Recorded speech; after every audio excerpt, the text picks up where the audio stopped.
Hello, welcome back to my vlog. Today's episode, samahan nyo naman akong magluto ng sweet and sour fish.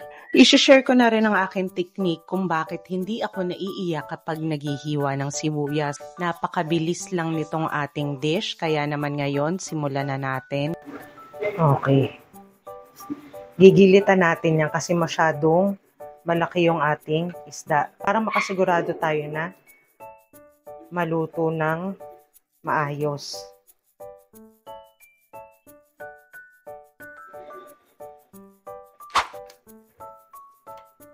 Okay, ngayon naman aasinan natin.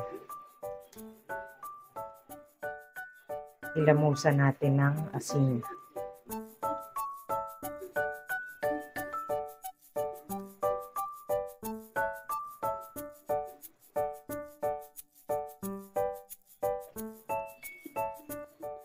And then hayaan muna natin for at least 5 minutes. Marami akong ketchup na ibinulsa sa mga kinakainan natin. Gagawin natin yung sarsa. Ito na, binuksan ko na ang mga dulo niyan.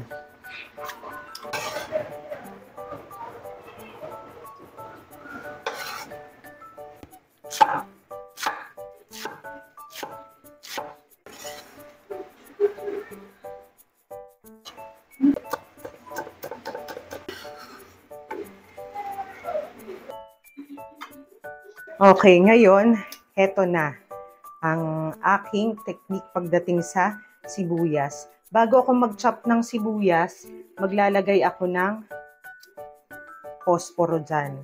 Yung chemical nitong posporo, yan, yung kulay pula na yan, ninu-neutralize niya ang chemical na lumalabas sa ating onions. Pero may mga sibuyas na sobrang lakas talaga makaiyak. Pero itong technique natin, at least malilesen lang ang irritation natin. Hindi tayo masyadong maiiyak, hindi sobrang sakit sa mata. Pagka nangyari na na-slice mo na, wala pa yung, bago mo palang nakuha yung posporo, magsindi ka lang ng isang posporo. Iganyan mo lang sa hangin. Makokontra niyan ang miss ng onions. Okay, julienne lang din ang cut ng ating sibuyas.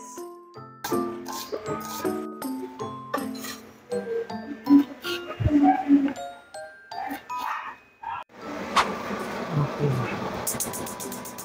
Prituhin muna natin ang ating maya-maya.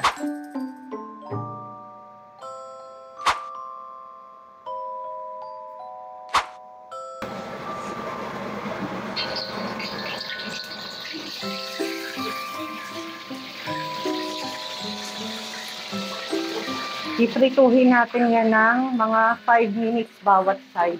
Meron naman siyang gilit dito sa bawat panabit. Pero tingnan nyo na lang din. Hanggang sa mag-golden brown na. Depende kasi yan sa laki ng isda. Then ang apoy natin ay naka-medium lang. Balikan natin. Malaki yung ating isda. Hindi na iinitan yung dulo. Kaya, laruin na lang natin. Inaanyayahan ko po kayo mag-subscribe na po kayo sa aking channel. Let's check kung okay na ang ating isda. Okay na. Hanguin na natin to.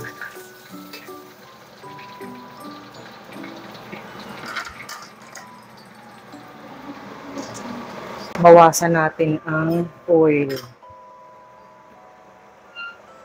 Magtira tayo ng konti lang. Panggisa natin. Okay.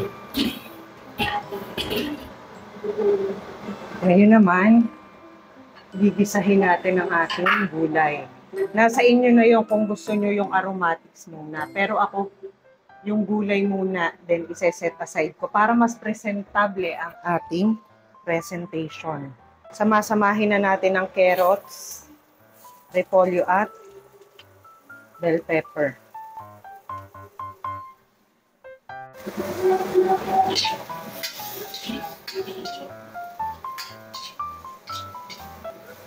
Konting segundo lang to. at high heat. Lagyan natin ng konting salt, pepper.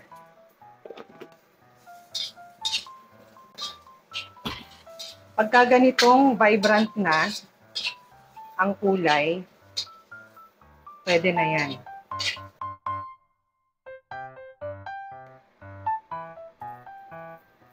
Okay, pinalitan ko ang ating wok kasi maasid ang ating sarsa. Masisira ang ating wok. Lagyan natin ng oil at painitin natin.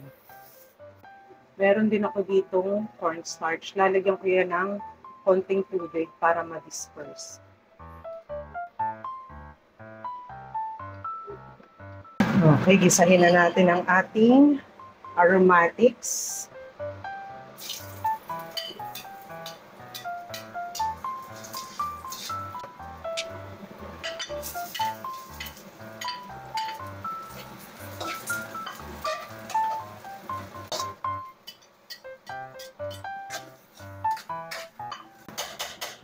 Pag humahalimuyak na, lagyan na natin ng tubig.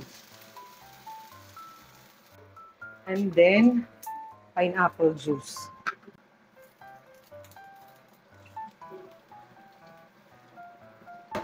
Lagyan natin ng konting oyster sauce. Dark soy sauce. Ganun din ang ating ketchup. Pwede rin kayo dyan gumamit ng tomato paste, tomato sauce. Lalahat ko to para hindi sayang.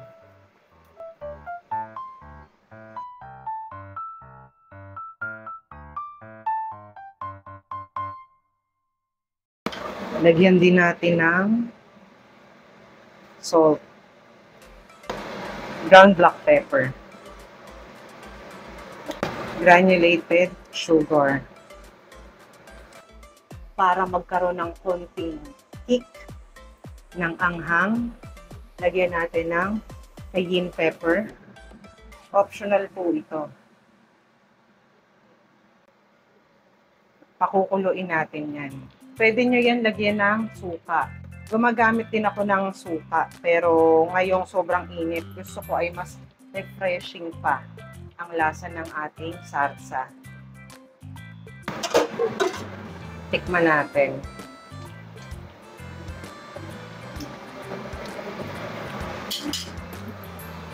Dagdagan ko ng asin. Lalagay ko na rin ang ating cornstarch. Pakuluin natin mabuti para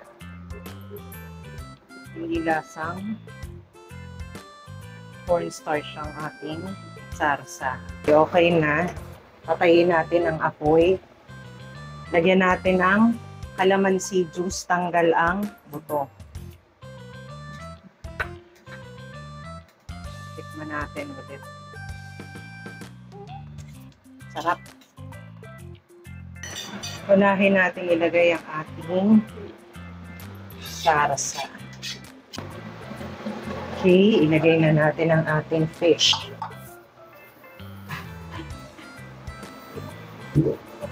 And then, ang ating veggies sa kanabe. Yan. Para mas magandang tingnan.